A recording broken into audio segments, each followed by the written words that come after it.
That's the hard part, and that's not my part. But the basic understanding of what's going on is very easy. Now with this TR, whatever, this plane, very simple. When that plane flies, do you see any anomalies in the frequency? I see a big red light in this. I saw a big red light in the center. I knew nothing about. Okay, wait. The big red light in the center, but what was it doing? What was it doing? That's what Ed Fouché explained. Jeremy, why don't you go over what Ed Fouché explained the big red light is doing in the center? Jeremy Reese knows all about the big red light in the center. But wait, Ed Fouché, there's my car. Wait, stop. I'll tell you the car I had when I drove Feynman around. This is the car. This is the little digression there. Yeah, this is the car I drove Feynman around in Hollywood. All right. Well, Basil J. Haley says Feynman is wrong. That's a Triumph. That's a Triumph. I had that car too. I didn't have that model. I had this model, but it was a black. It was black. No, this is an earlier. I had to go for the XK150. Go for an XK150 convertible. XK150. So now we're go back to the ICE power. Yeah. Okay, there we. Oh, all right. Okay. No, yeah, this is black, but I had that was the red one, but it was black. It's just a. No, I think that's not the. Is that the XK150? I think it's an earlier one. It's a nice. That's 1962 Triumph. Oh, no, this is not. This is a Triumph. No. Yep. Oh, okay. No, can't find the Jaguar. That's a Triumph. No, that's not a Triumph. Is that a Triumph? Because I had I had a TR4. Let me see. No, this Jaguar. Well, mine was kind of like this. Dude, that is a nice car. That's sick. No, this is what's this? No, Jaguar XK150. Do Jaguar XK150. Yeah. Okay. All right. Let's get back to. Okay. Here's the point. Let me just say, if you see a ship coming toward you, and it's coming toward you fast, and it's red in the front, it's probably no. It was not coming towards me fast. Okay. It was okay. If it's hovering, it's going to be blue. It wasn't hovering either. It was going too slow to support itself by normal propulsion. It was making a low humming noise. Did you see any blue light? No, I just saw a big red light in the center. Well, there was early on, I saw spheres of light on the horizon, and I think one of those was blue, but there was also a green light. And I was like, okay, what are those lights on the horizon? That's not, I ruled everything out. My sister got bored because I was being logical, Okay. Well, you can't really tell anything by visual. No. Then it came towards me, and it came so close, I could hit it with the rock and went right over the big oak tree. It was the size of a huge crown of an oak tree. It went right over my garage. Hey, I did not dare take my eyes off it. Okay, wait a minute. Was it making any noise? I'm making a low humming noise, and it had a huge red light in the center. Now, Ed Fouché explained this. Ed Fouché explained it, and Jeremy Reese was buddies with Ed Fouché. Okay, how did he explain it? How did he explain it? Well, ask Jeremy Reese. Jeremy, can you go over what Ed Fouché told you? Did you saw this thing fly over you? How big was it? This my whole point. My larger point here is the U.S. military is huge and compartmentalized. And if we have the TR3B that's using some sort of, different propulsion, that Ed Fouché. Here's what I say. But I think if this thing really is a warp drive, if it is that, then it's because they've had some of these time travelers have come back and given it to them. No, I'm sorry. No, I know you're saying that, and you know why? Because I know beautiful. Because I know John Wheeler. I know the top guys in relativity back in the 50s and the 60s. I know what they know, and they didn't know any of this shit. They weren't talking about any of this kind of stuff.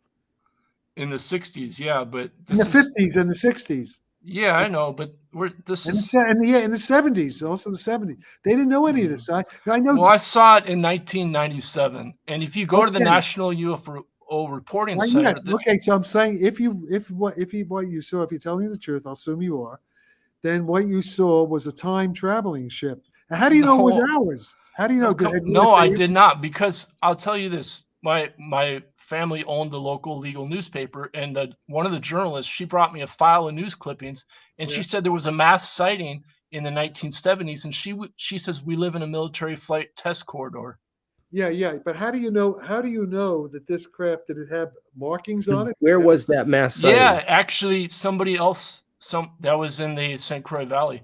Somebody else saw the craft so close that they saw a marking on it. They described it, and somebody said, so to a T, the marking was for the Space Innovation Center in Colorado. The Space Innovation Center in Okay, Colorado. was this in Colorado? Where were you when you No, saw it? I was in Minnesota when I saw it. You were in Minnesota. What Yep. year? 1997. Okay, well Yep. that's interesting.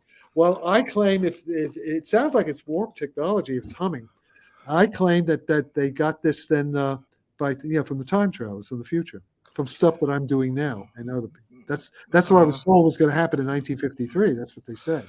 So yeah, that, I know. I reviewed your whole 1953 thing with what with really you. happened? I know. And your grandfather was in the military, and you later, you would get toured with the military people, and that the that that phone call you received, there, what, like you said, it could have been something linked with military intelligence. Yeah, but it because couldn't. You know why? You know why it could? Also, I got a lot of fun. I only remembered one. I had weeks of them apparently, but I don't remember. I had missing time. But the point is, it said I was going to meet the others in 20 years, and that's when I meet Hal Puthoff and Russell Targ and all these guys. yeah, I mean, that's 20 years. The others who were involved. And Hal Puthoff told me something like that happened to him too with the phone. When he was a kid, he had a contact. Okay, but the military planning is 20 years in advance. No, they don't. No, that's not true. That's false. John Judge, his parents worked for military planning, and he said the civilian deaths for Vietnam were planned 20 years in advance. Oh, that's bullshit. That's no. He was. You got no way knowing that. No, he was in the top secret corridors in DC, underneath in DC, or whether it's Bethesda, Maryland. I don't know. I can't remember. But you can look up John Judge. He's got talks on YouTube. He was a prominent researcher, and I saw him talk in person. He came to Minneapolis. All right, well, whatever. But the point is they couldn't. The military cannot predict that.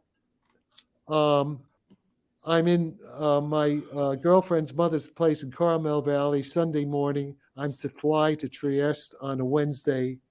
I pick up the newspaper, the San Francisco Chronicle magazine. There's a big spread on Uri Geller and Stanford Research Institute.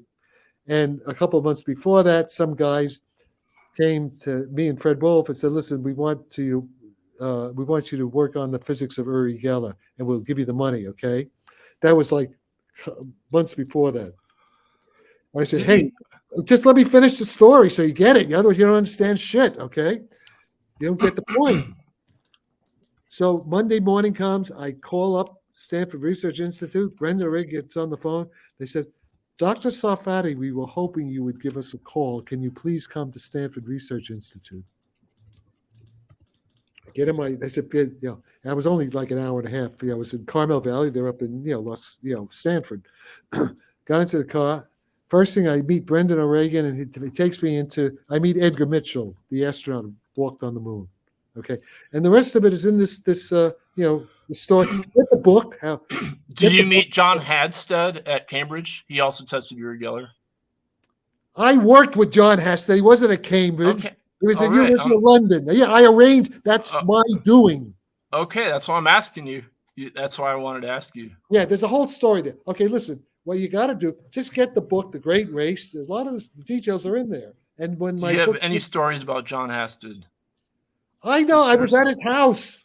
Okay. I worked with him. He was the chairman. I was at Birkbeck. I was a research fellow. Well, he was the chairman of the department. I know John Hadstead. Okay. Of course, I know him.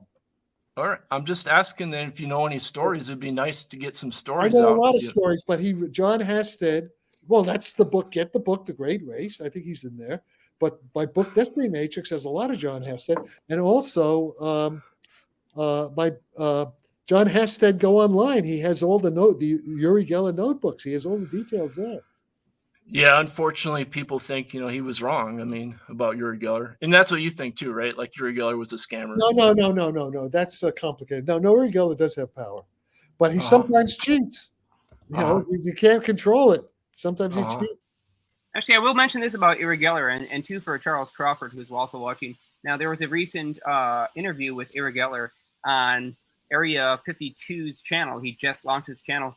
And Uri actually admits that in that time he was kind of screwed up. And without directly saying it, he kind of admits that he didn't have the power at that time. But he also says that anybody can learn this. And he had to learn it sort of post-haste after his screw-ups. And so he does have it now, but he may not have had it at the time. He had, yeah, I worked with the horror show. Now he has power, but at that time, it's a matter of controlling the power.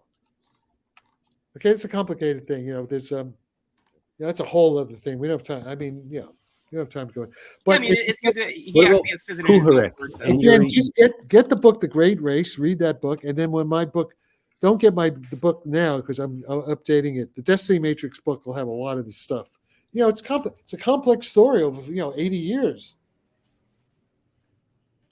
So the thing is, telepathy, all that stuff is real. High strange, it's all real.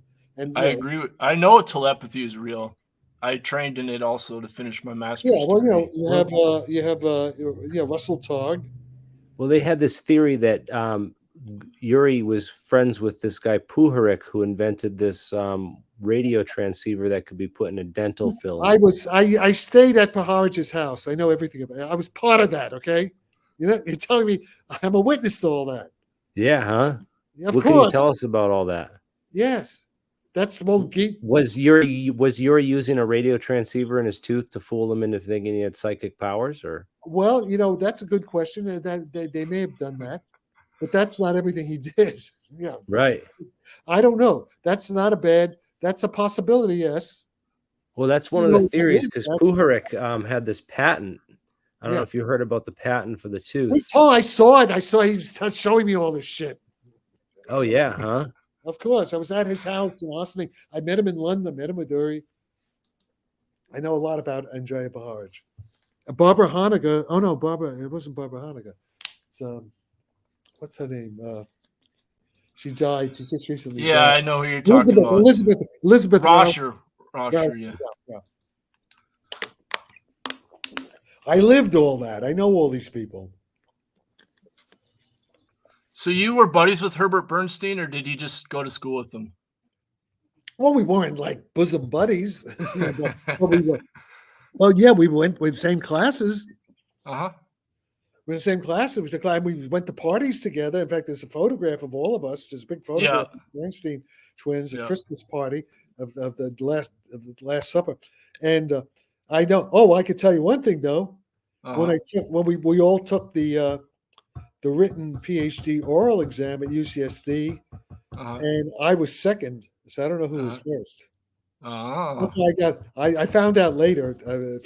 Bob Gould was a professor who says you could cheat on the oral, but you can't cheat on the written.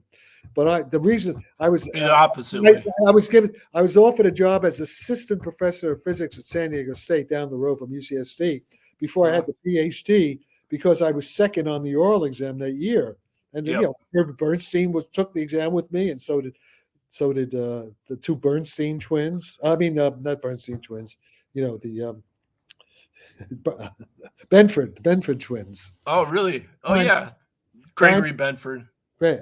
You should read their book, Timescape, because that's about what we're talking about, future to past, Timescape. Yeah, science fiction. Yeah, well, that's all because Fred Hoyle used to come down to La Jolla from Cambridge. And this whole thing, the future to past, it's all Fred Hoyle, too. Fred Hoyle, Costa de Beauregard.